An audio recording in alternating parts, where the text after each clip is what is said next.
Hey y'all, how are you today? I hope it's another great day for you. It is a good day for me. I mean, I'm alive and I have every reason to be joyful. And I hope you do have every reason to be joyful as well. And if you're not, you know what, cheer up. There's still a few more hours left in the day, and whatever is ailing you, I do hope you will be okay in the end. I do pray so. And before we start, I'd like to pay homage to a lady whom many people call the world over call her Madam Secretary. And I'm wearing this pin. I don't usually wear pins, but I have a few. I'm wearing this pin in honor of Madeleine Diana Corbell Albright. She lived from 15 May 1937 and she passed yesterday, 23rd March 2022.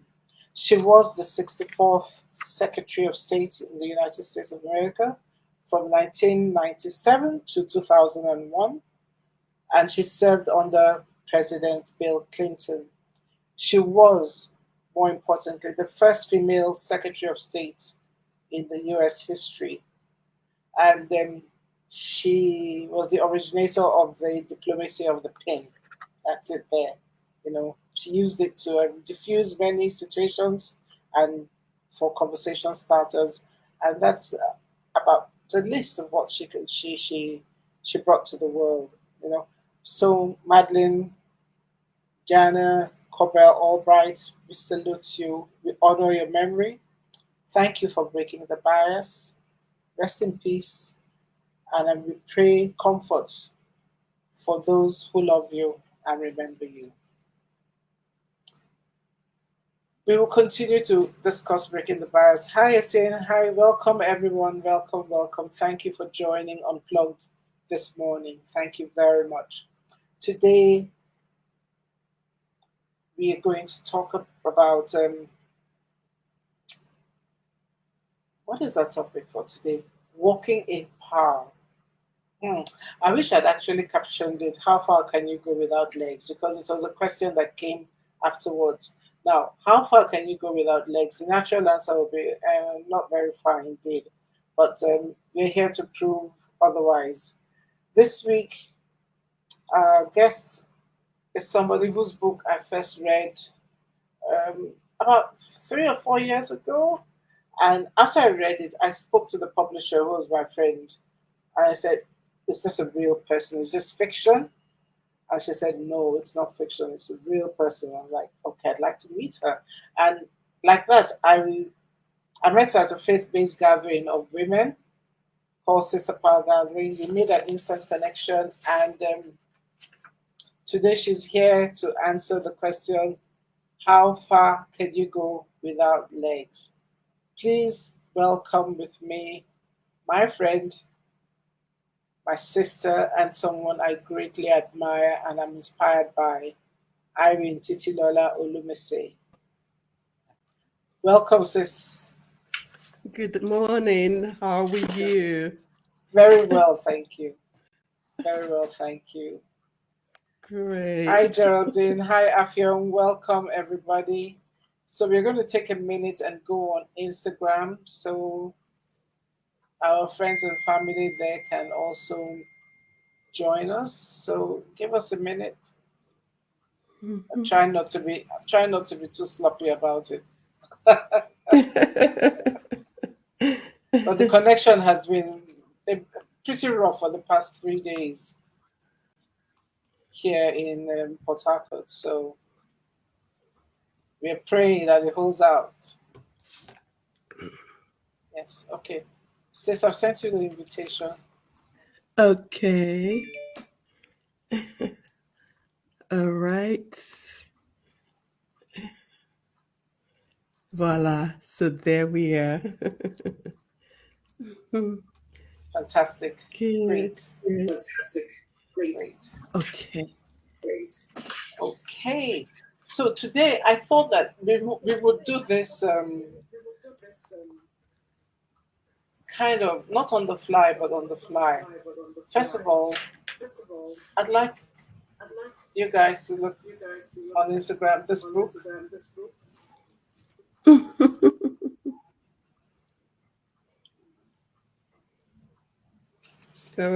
Grace in the Storm.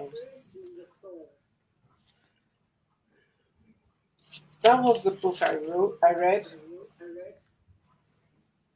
and I could not believe that it was a human being had gone through all of this and survived.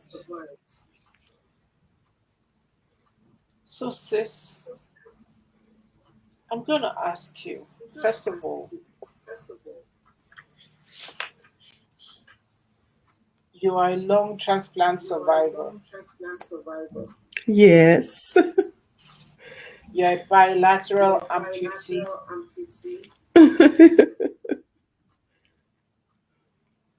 But before then, you had lived 20 years of your life Mm-hmm. with bronchiectasis. I took time to try and listen to pronounce that, but please help me pronounce that. Bronchiectasis. Bronchiectasis. Okay, Yes. bronchiectasis. Now, I did a little research and I realized that it's a very rare ailment, and in Nigeria, as far as I know, it's about 100, only 100,000 people per year, cases per year that they see in Nigeria. Mm-hmm. Mm-hmm. So it's very rare. Yeah, Yes. the audio is echoing. I, Um, how do I prevent that on? Okay, let me see. Okay, I've stopped it on. Yeah, okay, good. Yeah, it shouldn't echo anymore. I is it have okay now, muted it on guys? IG. Yes. Okay, I can still hear my voice. Oh, Okay. let's try it again. Can you hear me without any of these things? Please just say Hmm. yes if you can hear me. I'm wondering how I can prevent the voice from IG from getting in here as well. Oh, I think you're supposed to put an earpiece underneath in the port underneath. Ah, okay, I get it. Okay, great. Let me do that. Because I was Guys, give us a minute. wondering. Okay, give me a minute. Let me do that quickly. Okay.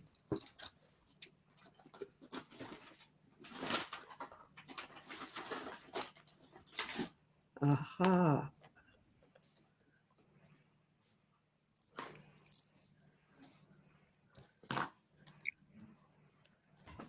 Okay, done that. All right, are we Okay, good? great. We're good. Let me try my earpiece again and see how this rolls.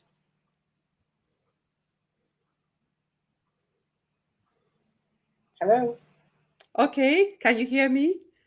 The Yes, echo is clearly. No, gone. Oh, it's gone. great, Yeah, great. Praise it's gone. God. It's gone. All right. I was a bit So, worried about that echo, so we're yes, good now. yes. We had the echo last week as well. And I was like, oh no, we have to solve this echo issue. We can't have it. I think I've learned something new today with this technology.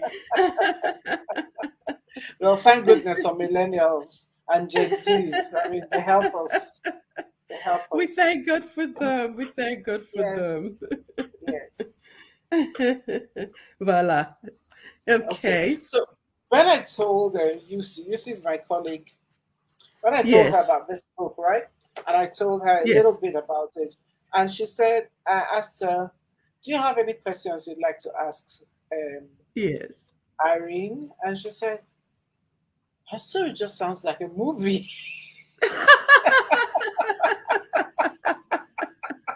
Oh wow. She's like, I don't know what to ask. Her story sounds like a movie. So let me go beyond. Let me help her as best as I can. But I know if she Yeah. has a question, she'll put it here. You know, you're not a label. I want to go beyond the labels. You're not the label. Mm-hmm. You're not. You're not. These things happen to you, but they are not you. No, You no. know. But I think some of us still have that. Forgive me, morbid curiosity about how did you come to be a lung transplant survivor? I mean, before I read your book, I never even knew you could do a lung transplant. I just didn't know that. Take us back a little bit about to when you started experiencing this persistent cough, and then walk us through to that theater room. Okay. It's a bit of a, okay, let me see how quickly I can summarize it. I think the first indication that something was wrong was in 1990. I went for an X-ray. I was preparing to go to Canada for my for a student for my PhD student exchange, right? And my doctor said they noticed a shadow, but they investigated it. It didn't look like anything that was going to give us any concern. And so I got my clearance and I went to Canada. And I didn't pay any attention to it again since nothing went wrong. So fast forward to 1993. I started the year with the loss of my baby. My pregnancy, 32 weeks old pregnancy, ended in a stillbirth. And I was wondering what was going on here. But in the midst of all of that, I got this job with the UNICEF that required me to do a full medical exam before my position is rectified. You know, I got all the 3-level clearance that we have to have in Nigeria in the regional office, and then headquarters required medical clearance. So I went to do the medical clearance, and I think just before I did the medical clearance, I started coughing. I had gone for the training. It was April 1993, Easter precisely. I know it was a Good Friday. This cough started in Kaduna. And I was wondering what exactly was going on. So just an ordinary cough. Got back to Lagos, got back to Ibadan. The cough did not go. Then shortly after that, I had to go for medical clearance. Long and short, at the X-ray, they found something that was more definite now compared to 1990. I remembered when I finished that X-ray, the technician went to call the doctor. The doctor called another doctor, and I was sitting down there. I was seeing them going in and out, you know, checking and coming back and looking at me, then going in and come back again. I look at me. Eventually, they gave me the report in a sealed envelope. Of course, you can't give me anything in a sealed envelope. I live in the medical community. I opened it, and I saw aneurysm of the heart. I mean, my heart just went out of my mouth. And what exactly is this? So I took it home. My husband said, no, they can't say that until further investigation. So we did a further investigation. It was definitely something was there. So my doctor said, we will have a bronchoscopy. When we go in, we'll see what is there. If it is necessary, we'll go straight to surgery. We wouldn't just bring you out of anesthesia. We would just go straight to surgery. And that was what they did. They did a bronchoscopy and they had to go straight to surgery.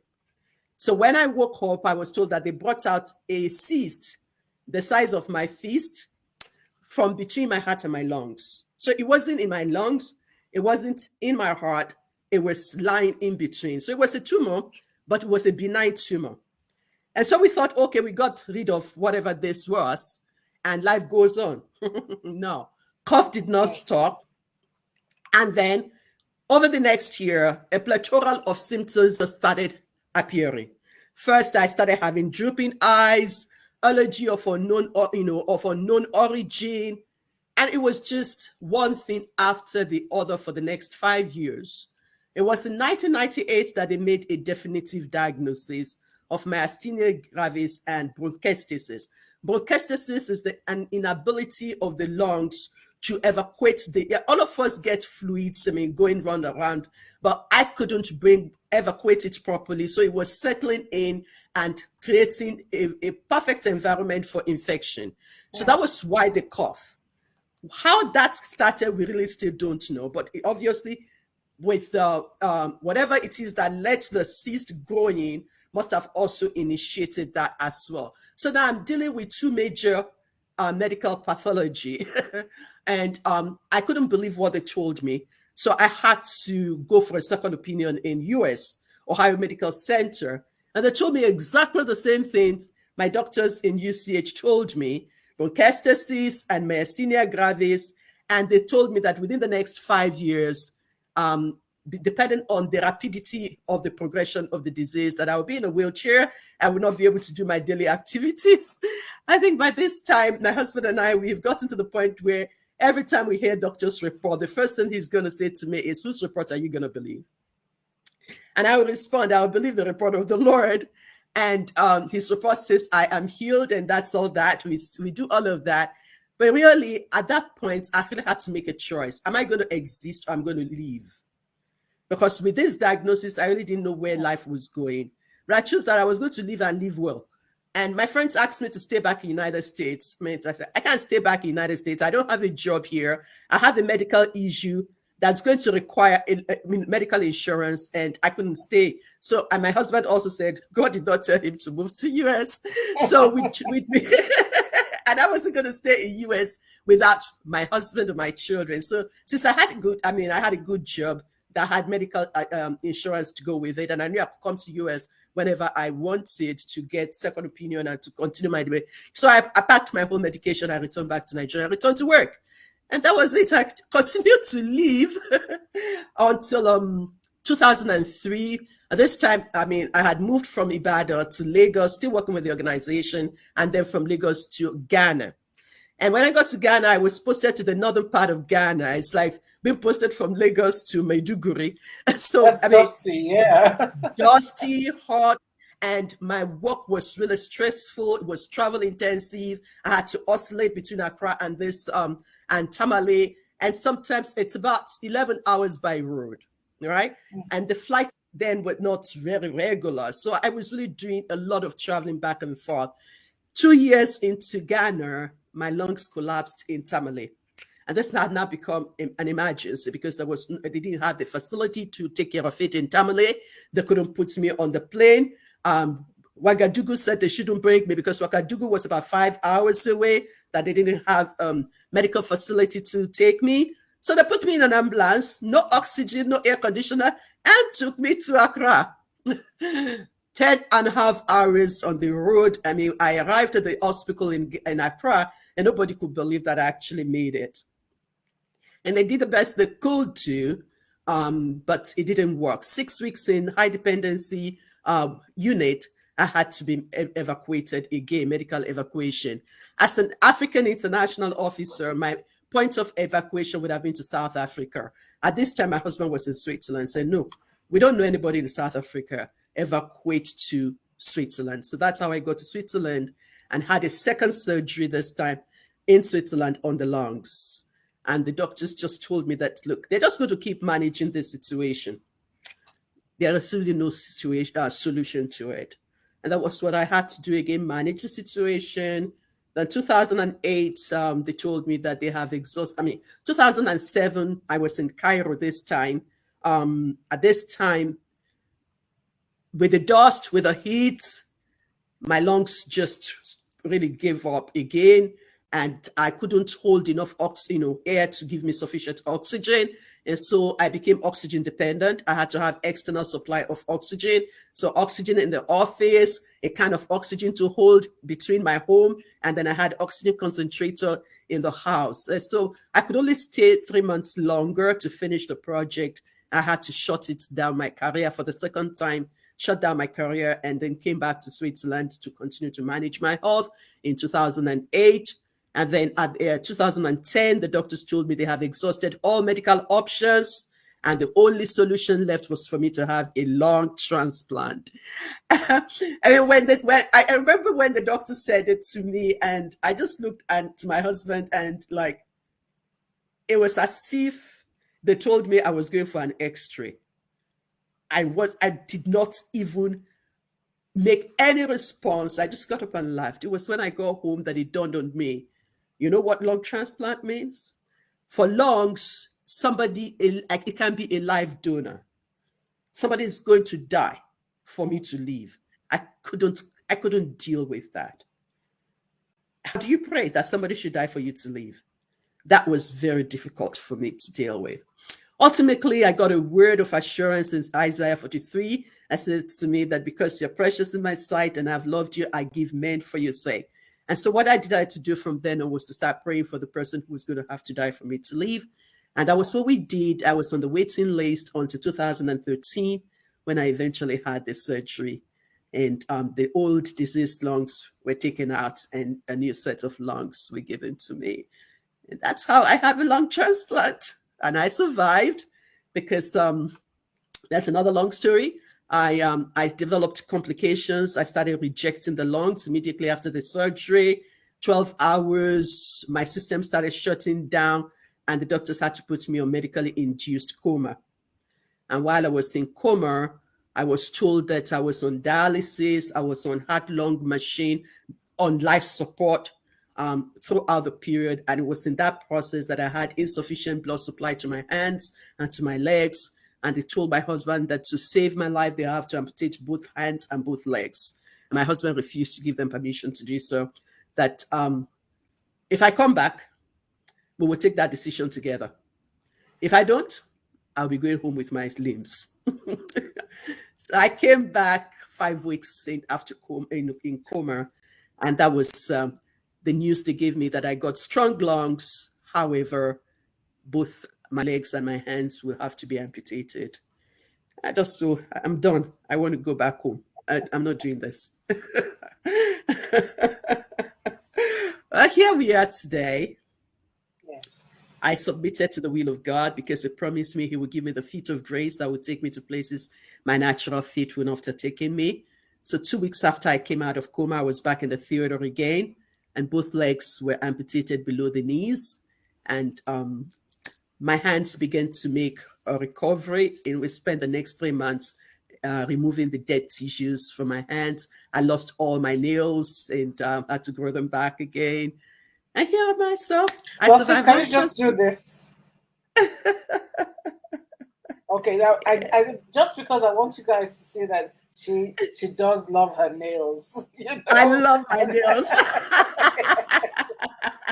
I take good care of my nails. If I had my chance when I was a teenager, I wanted to be a finger model. Oh.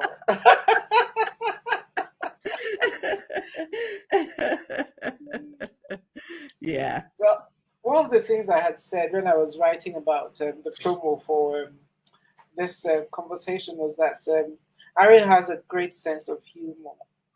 And I remember, I think the last time I saw you, sis, I came to hug you. I mean, to say bye-bye, I was leaving. I came to hug you and you said, well, Gina, as you can see, I can't jump into my feet, my legs. So you'll just have to come, you know. And, well, I was on my bed. I couldn't jump into my legs, so you had to come closer. But sis, you got to learn to make light these weights. Otherwise, we wouldn't be able to. We don't have emotional bandwidth to deal with such things if we don't make light of it. It's pretty heavy, but I've had to make that weight a bit lighter for myself. Yeah. Because this has been like, you just think you've gotten over one obstacle and then another one comes and another one comes and another one comes and another one comes. How do you cope? How do you get over? I know the word overcomer is not like, oh, I overcame. It is, yeah. I think it's a present. You continue to overcome. You continue to overcome, you know. And I'd like you to just speak about it because you said you made a choice not to exist. You wanted to live and you wanted to live well, you know. What does living well mean to you? What does that mean to you? And how do you get to that point? Okay, for me, I think the first thing was having a word to anchor on. And it was very interesting how that anchor came for me. It was way back in 1984. It was exactly 3 months after I gave my life to Christ. I was born in a religious home. Church was what we do. Reading the Bible was what we do. But I didn't have a personal relationship with God. And I couldn't wait to go into the university. As soon as I got into the university, I did my own thing. I mean, believe me, the girl did her own thing. Yeah. And Mm-hmm, 2 weeks into mm-hmm. doing all of that, um, God caught my attention. And he did it in a very nice, very fantastic way. He didn't let me sleep until I went on my knees and just said, okay, God, take over. And when I did that, I knew I was on vacation from the university and we were going back to school. I knew the life I left in school and I knew what was waiting for me. And I knew that there was no way I could continue in the circle where I was. So I was really devouring my Bible. Now I was reading the Bible for myself. It wasn't something my mother was reading to us, my father was reading to us.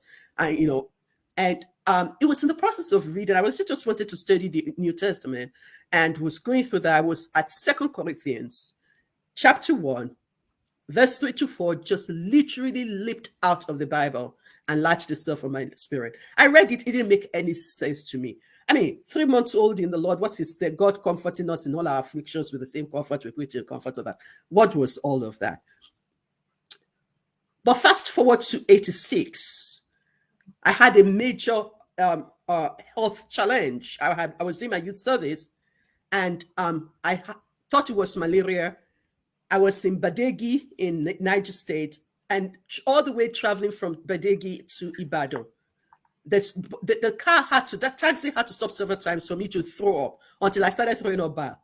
And at one point, before we got to Ilori, the taxi driver was going to leave me by the roadside. It was tired of stopping. And all the passengers had to scream. So by the time I got home, got into the hospital, they really couldn't know what was going on in the private clinic. Eventually, I landed in Luz. And it was in Luz that they told me, the doctor who, after they stabilized the situation, gave 3 pints of blood and made a diagnosis. And the doctor, the house officer who was taking the diagnosis, just came and asked about taking history, that, did you notice a pattern? I thought, if he had said, did you notice a pattern, I would have been, okay, I understand. But he just said to me, see you in hospital in 6 years, in 1992. This was 1986. And I said, I beg your pardon. I said, haven't you seen a pattern? If you take your medical history, every 6 years, you have a major medical event. So that caught me unawares. And I'm like, what is this all about? So I really was praying about what is going on here. And at this time, this word kept coming back to me. I will comfort you in all your afflictions with the same comfort you will comfort others. Of course, I got married in 1992. I was quite sensitive about what I had heard. And I said, this thing is over. I know hospital for me in 1992. It's all joy for us. I got pregnant, even though we had planned that we're going to wait 2 years. I got pregnant 6 weeks after I got married. And then to now have a stillbirth in January 1993. It was really, it shook my world at its very foundation. But this is what came back to me solidly. And so having that word at that point, it was like, this is not just about me. This is about the comfort that I was going to get in every situation and to be able to comfort others. And so that helped me to change my posture, knowing that there's something more to what was going on with me. It wasn't just all about me. So that early on, I had gotten that truth. And so when this happened, and that word comes back to me, it's like, Irene, you've got to process this, and you've got to get comfort out of this. It's not just about you. It's going to mean something to somebody along the way. So it helped me to make a choice that I'm going to leave. It helped me to choose how I posture myself when the pain is really severe.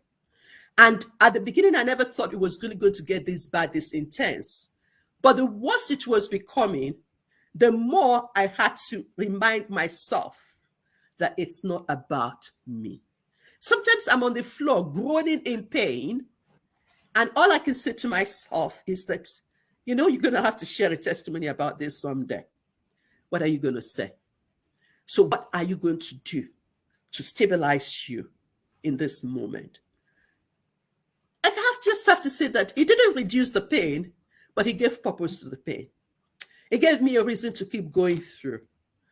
It gave me something to look forward to, that someday all of this will add up. How it was going to add up, I don't know. I didn't know then. And I guess now I'm getting a glimpse of how it's all adding up. But having that anchor helped me to look beyond the pain into a future that all of that, what I was going through, was going to become meaningful. You know, as you were just talking, I thought about many of. I mean, we've all gone through different things. I mean, I will not minimize anyone's pain. Everyone's pain is pain. You know, difficult Yes. situations are difficult situations, and we have different capacities to and abilities to handle pain. But I'm just thinking that, I mean, for someone like me, I used to think once you get over a situation, it's done and dusted. It's not coming back, you know. But well, things have come back in my life, and what you said, be sensitive to patterns. What your doctor said, be sensitive to patterns. I had an uncle who had a stroke. You know, um, my mother had a stroke, and then my husband recently had a stroke.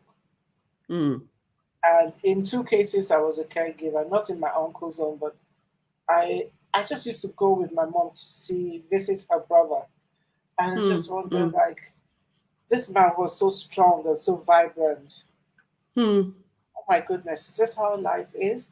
You know, so it's just to say, maybe to encourage people, all of us out here, that it may never stop.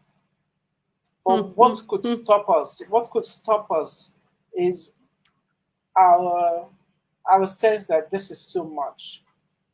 How will hmm, it be too hmm, much? Yeah, when people are hmm, going through and going through hmm, and going through and not hmm. sharing their stories. Many people don't share their stories. It's just shut down. But sis, I want to ask, Yes. Yeah. how did you um, how did you avoid depression? Huh. How did I avoid depression?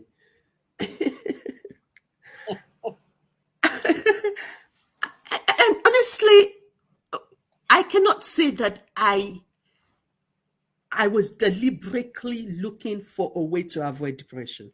All right. Um, and in my time, depression is not a word that we throw about the way we throw it around today.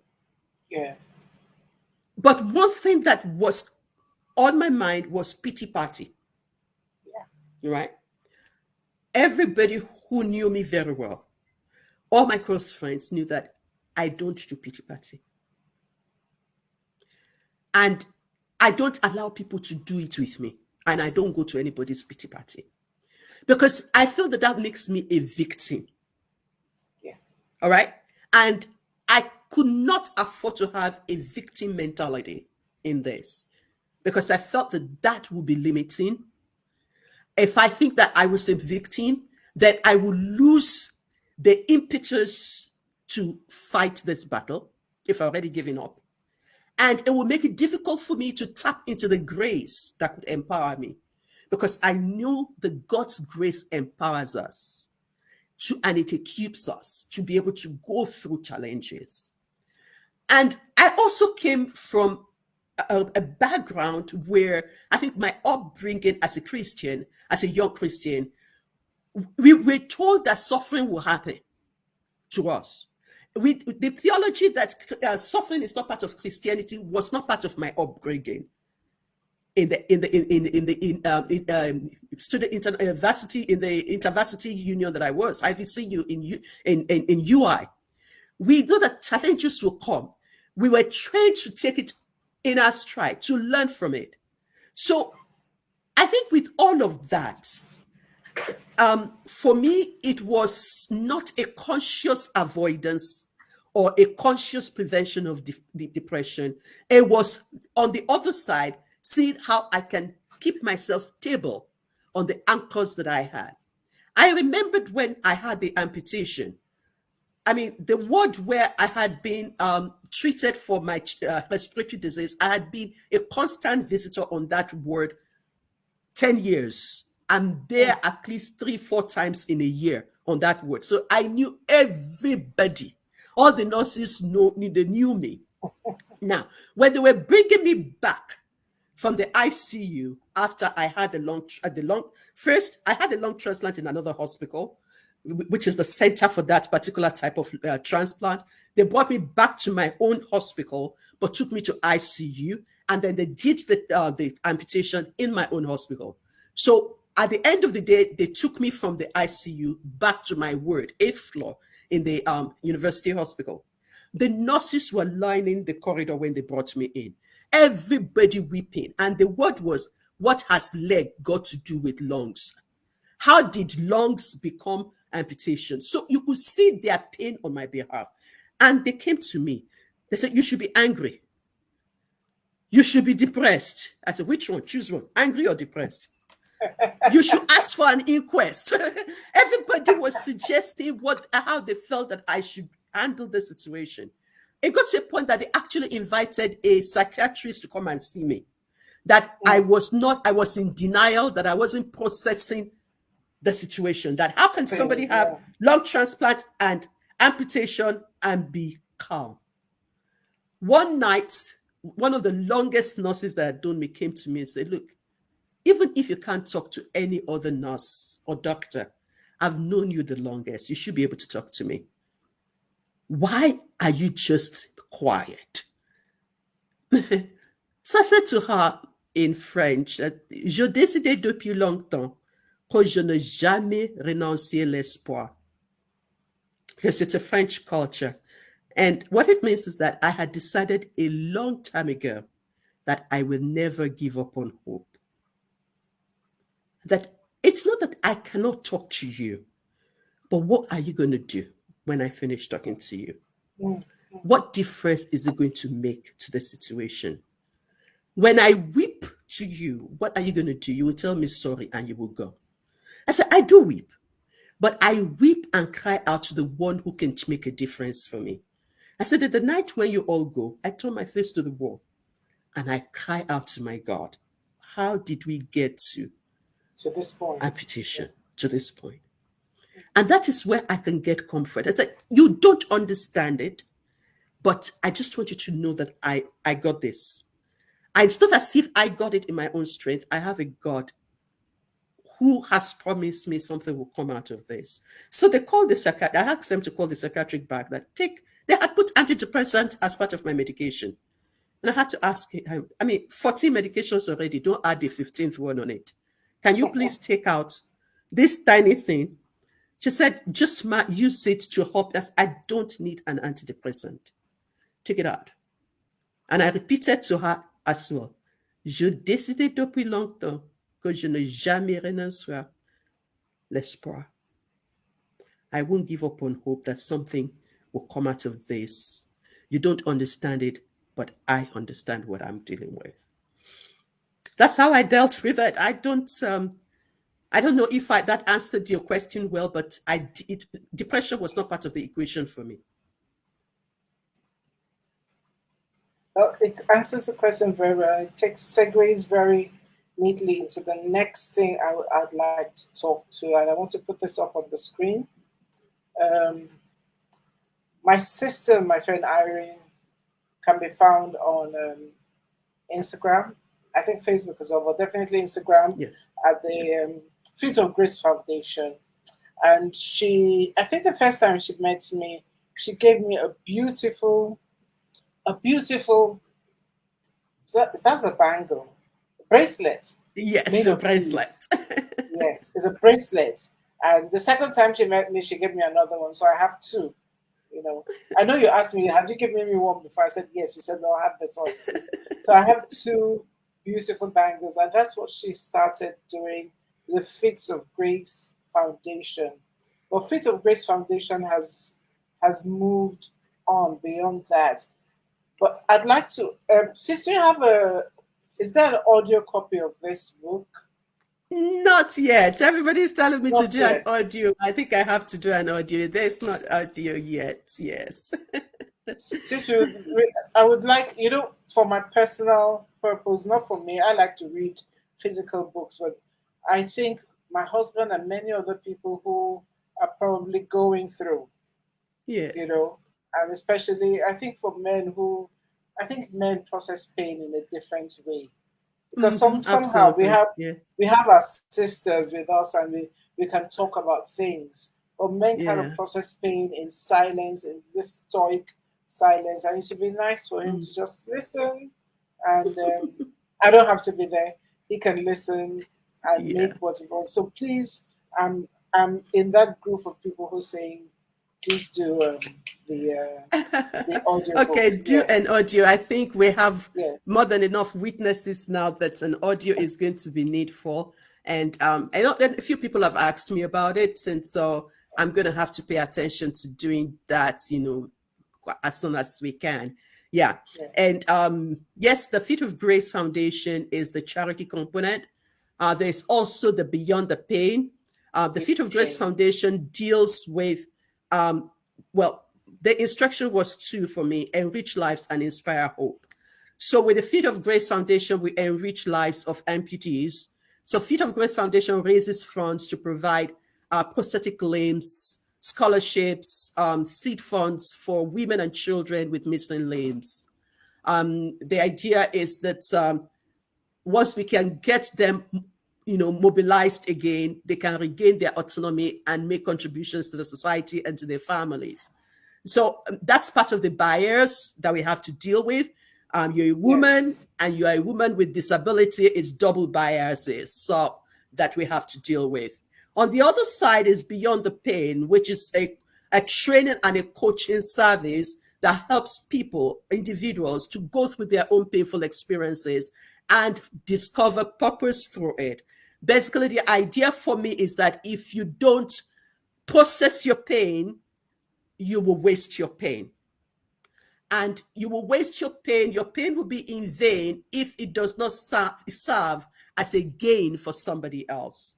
Your pain will be in vain if somebody else does not benefit it. Your pain will be from it, from what you have brought out of it, and it will be in vain if it does not bring glory to God by advancing his kingdom. And so the training and the coaching is to help people transform their pain to power, to purpose, and to profit. And that's why the Beyond the Pain, I have a Purpose Beyond the Pain on IG as well, and on Facebook, where I teach and help people to work through their traumatic experiences and bring out something. I mean, for me, I feel that it would be a double tragedy for me to go through 20 plus years of one incident after the other and after the yeah, other and after the other, and it does not add up for something that would be of eternal value. It would be a double tragedy, would be a waste for me.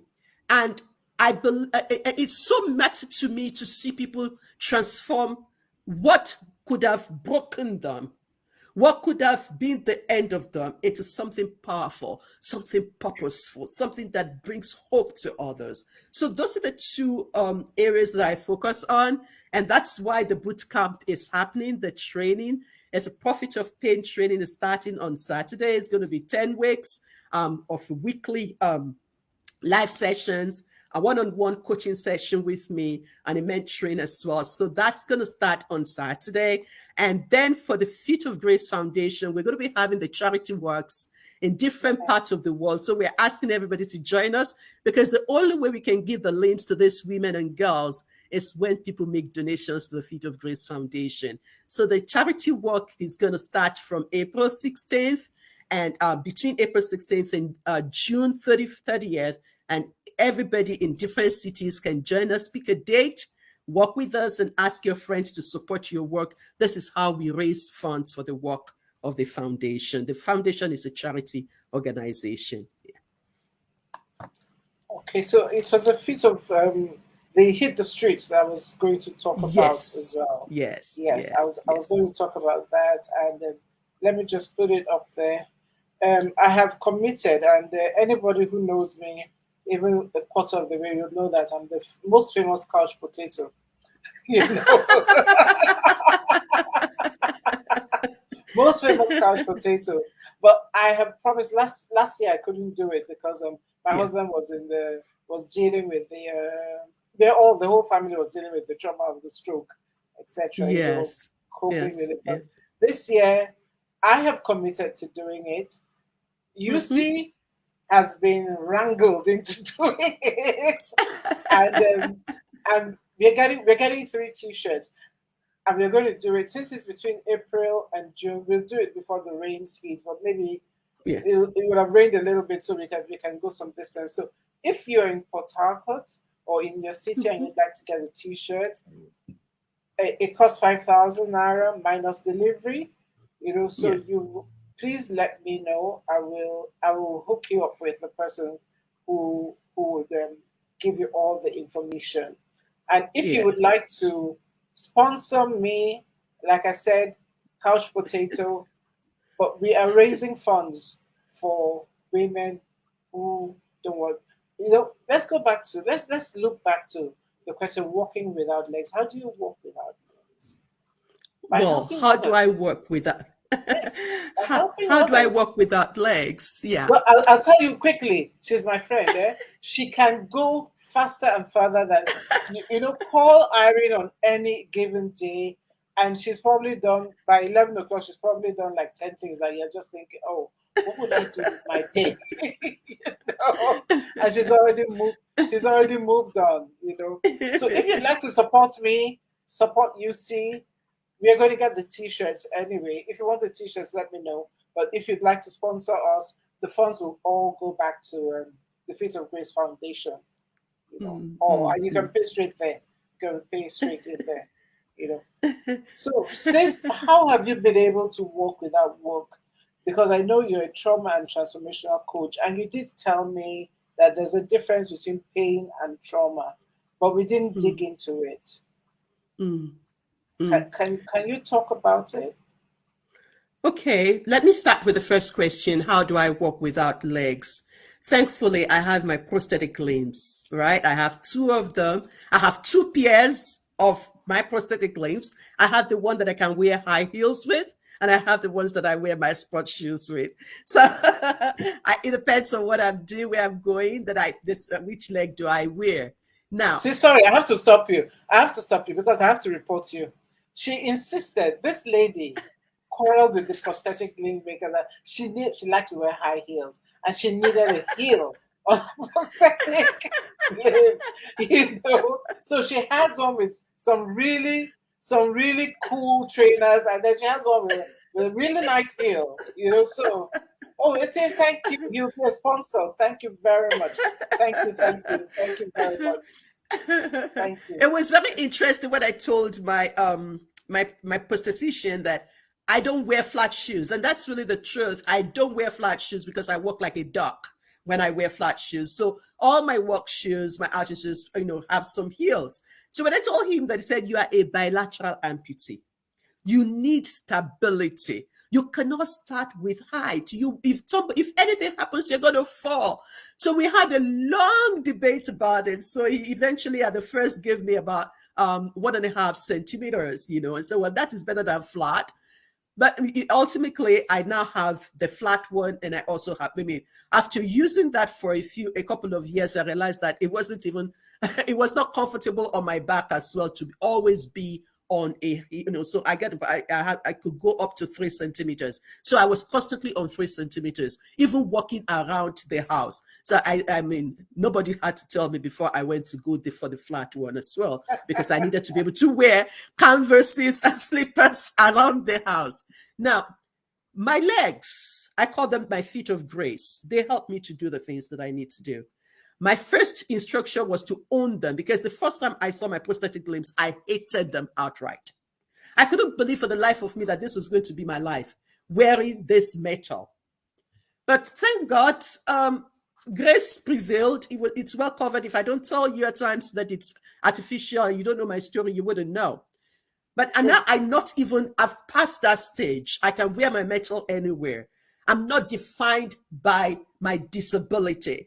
I'm defined by my true identity in God. And what I bring to the table tells more about me than than my disability. But my disability has become an opportunity to be able to reach out to people, right? So I do my work. I have my agenda, my schedule. I try to, I mean, because for me, before I can get out of bed, I need to have, I mean, if I don't have my wheelchair with me, I need to put on my legs. And if where you have to dash to the bathroom and you have to think about putting, first of all, the process, 2 legs. And it's not as if I'm just going to stick my stumps straight into the legs. I have to cover it with a silicone, put another socks on it to buffer it before I put it into the legs. So I try to do as much as possible in the mornings before I have to, put on my legs. So, because once I go to my shower and I come out, I'm in my legs. And then I can move all over the place, especially when I'm traveling and I don't have my wheelchair with me. If I have my wheelchair with me, I will take my time because, I just want to get as much things done. And I'm able to work from home. I was already used to working from home all the years that I couldn't, work again from in my regular profession. I have a system that helps me to do everything that I do. COVID has shown us that it's possible to work from home. I can be at home if I don't have a speaking engagement or a hospital appointment. I may not leave my door for 2 weeks, except I'm going to church. Right. So I have a good system to be able to do that, and that works for me. So I do a lot without my natural legs, but with my artificial limbs, I can go as far as I want. I can go anywhere I want. I'm well adjusted to my legs. We have a synchrony together. We do well together. And it also tells me when it's time for me to stop. When I'm talking too much, standing, it begins to hurt. I have to sit down.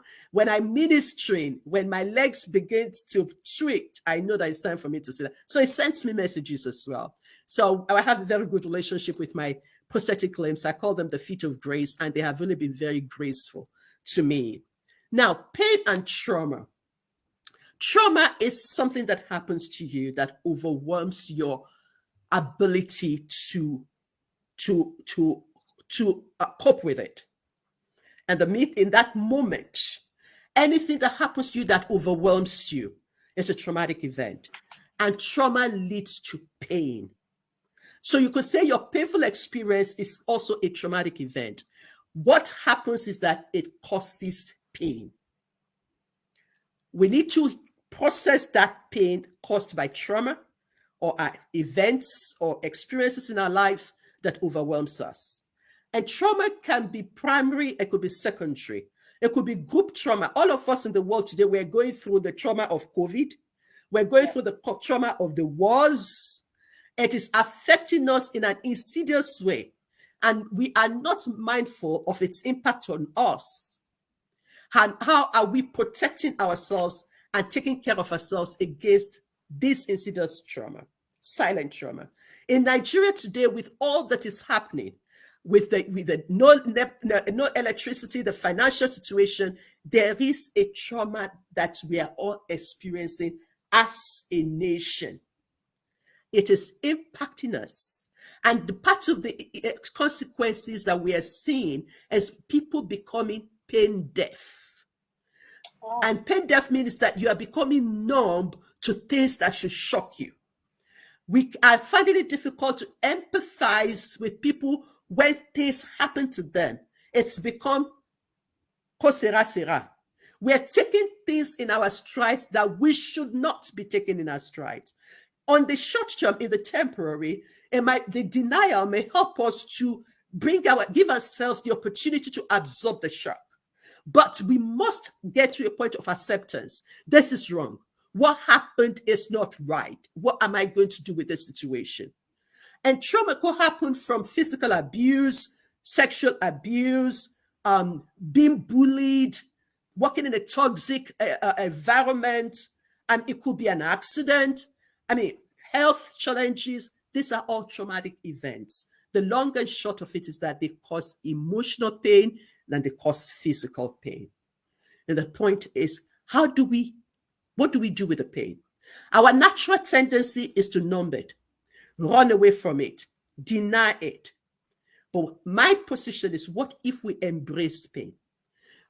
Take the bull by its horn, face it, and what am I going to do with it? It is when we process the pain that we reframe it with the perspective of what it can deliver as an opportunity to learn, as an opportunity to grow, that is where we can repurpose it. And that's where we can discover the power in pain, the purpose of it, and the profit it can deliver, not only to ourselves, but to others in our sphere of influence. Ultimately, God uses all our challenges and our situations, and He uses it for His glory.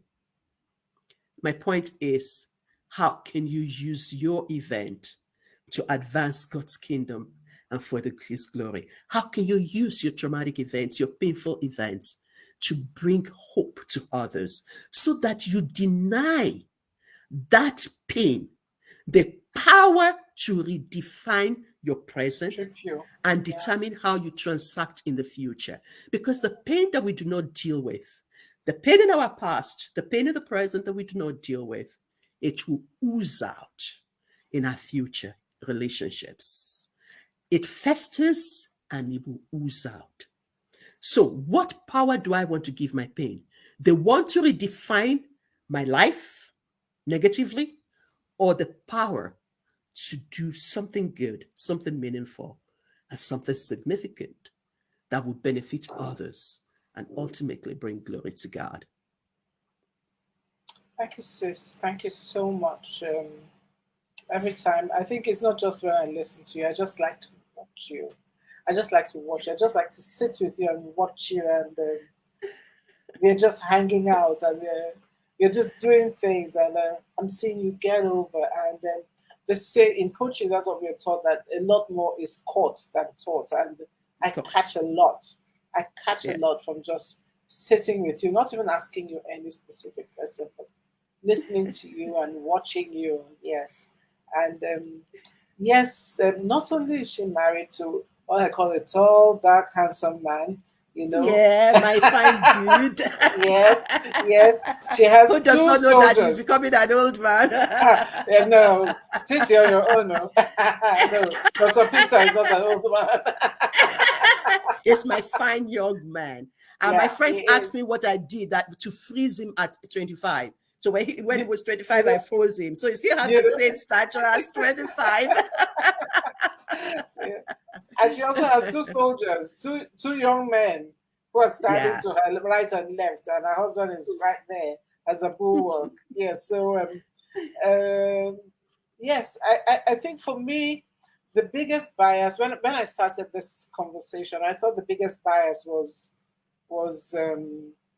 how to get over walking with the legs. But it's also, I think what it is really getting over the bias in your mind, those Yes. self-limiting beliefs. You know, Mm-hmm, those things that mm-hmm, tell you, mm-hmm, mm-hmm, "Oh, I mm-hmm. am the You label." can't. People say this is who I am, so I can't. And there's a quotable. I need to write it because we I have. cannot be my default. I No, you said it more. You said it more. More. I I cannot cannot be my be default my mode. default. No, My no, default mode. it cannot be.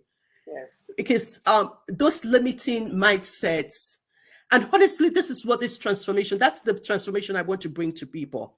That shift in the mindset that that your afflictions do not need to define you. Yes. An event happened to you. It happened to me. It cannot be me. I have the power and the grace to choose what I do with what happened to me. I may not have control over what happened to me, but I certainly do have the control over what I do with it, how I respond to it. I can choose to react to it, and I can choose to respond to it. I can see it as an opportunity to learn and to grow. And otherwise, it's going to leave me depressed, discouraged, and push me into the precipice of despair. No, it's And double frozen, tragedy. sis. And frozen. Many people are frozen. They're Yes, frozen. yes. And that's why I And say we're all. becoming Yeah. pain deaf. We are becoming Yes. frozen. Things are not shocking us anymore because we've seen it, we've had it. But that it's not a healthy way. It's not a healthy place to be. We need to talk about the trauma. We need to talk about the pain, and we need to talk about what we do with it beyond the pain. What can I bring out of this experience? How would I make a difference with my story? I can't waste my pain. Don't waste your pain. Whatever it is that you have gone through, you can reprocess it. You can repurpose it. But it takes determination. It takes an intentionality. It takes being relentless. That no, one death cannot kill me twice. No, it's double jeopardy. One death cannot kill you twice. It's bad enough that this thing has happened to you. What are you going to do with it? Is it going to be the end of your story, or is it just going to be one chapter in the book of your life? Okay, guys. So, Sister Irene, we're at the end of an hour, and it always ends so quickly. Especially when I'm in the company of my sisters, it's such fun. Guys, you can get this book. This book is amazing. It is amazing, and she has another one, which is 55 chapters 55 chapters of grace and hope. Of grace and hope. I haven't gotten that yet. I will get it. Yes, I wanted to get the t-shirts and everything together. Please walk with us in your cities, not just in Port Harcourt. Walk with us. You can get, and I'm going to put the information. Elvira, thank you. You can't see. Elvira, what can't you see? Okay, you can get it at Feet of Grace Foundation. I need to let Sister Irene, I call her Sister Irene because she's my sister, even though she's my aburo. But she's I'm your aburo. She's my aburo. You know? You're my big sister. I love her to pieces. And guys, it's called Feet of Grace. Okay, the book. I'm sorry, it's called. I'm going to put it here. The book is Grace in the Storms. Grace in the Storm. Grace in the Storms, a living proof. And the foundation is on social media, Feet of Grace Foundation. And we have information about the work there. Yes. Yeah. Okay. Somebody asked, Essien asked, are they on Amazon? Yes, it's on Amazon. Yes. Okay. Yes. And this is a IG Feet of Grace. Okay. Well, I think I just put IF. Feet of Grace. Yes. Feet of Grace Foundation. Is it just Feet of Grace Foundation? It's Feet of Grace Foundation, yes. On IG, on Facebook. Forgive my typing. It's in lower. Well, you know when you go on IG, you know. But thank you so much, sis. Thank you. This has been for me it's added another layer of strength and purpose to me, and I hope it has for all of you who have. I hope so too. Stayed with us. So thank you so much. I need to say bye-bye first to our friends on Instagram before we get popped off. So thank you so much for staying with us. Thank you. Thank you so much. Thank you. And on Facebook, thank you so much. You guys make it so worthwhile for us to come every week, and you come and support us here. Thank you very much. Next week we are rounding up homage to an exploration of International Women's Day, which is Break the Bias. We have indeed talked about many biases, and next week we're going to talk to someone about Woman, the brand. It's going to be very interesting. Trust me. I'm a branding person, so I have like my questions are like that one. You know?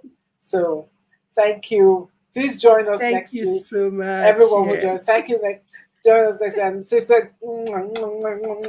See you soon. See you soon. Bring those chocolates. I will. I will be in for Lagos charity work. Yes. Fantastic. Okay. Yes. Thank you. Bye-bye. Yes. God bless you. Bye-bye. Thank you.